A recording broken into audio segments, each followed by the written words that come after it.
Hello বন্ধুরা, তো কদিন আগেই আমাদের কচু তোলা শেষ হলো। আজকে থেকে অল তোলা শুরু হবে। মাঠে পৌঁছে দেখি আমার পিসি ব্যাগের মধ্যে কতগুলো তাল কুড়িয়ে এনেছে। আর দেখো কত সুন্দর লাগছে তালটা দেখতে, তাই না?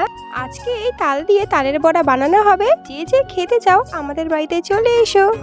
এখন আমাদের অল তোলা হবে, তাই আমার বাবা এক এক করে কাস্তের সাহায্যে অলের গাছগুলো কেটে নিচ্ছে।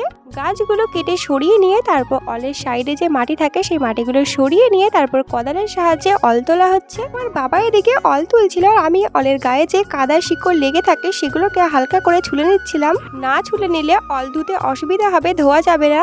তারপর অলগুলো জমির থেকে এনে জলের মধ্যে ভিজিয়ে দিচ্ছিলাম আর আমার পিসি অল ধুচ্ছিল। কিছুটা অল ছুলার পর আমিও বসে পড়েছি অল ধুতে। অনেকক্ষণ ধরে ঘষা মাজা করার পর এখন আমাদের অল ধোয়া কমপ্লিট হলো। আজকে আমার বাবা, পিসি আর আমরা তিনজন মিলে অল তুলে ধুয়েছি, কারণ আজকে আমার মারা নেই, অন্য মাঠে কাজ করছে। এখন আমি অলগুলো ব্যাগের মধ্যে লোড করে মাথায় তুলে রাস্তায় নিয়ে যাচ্ছি।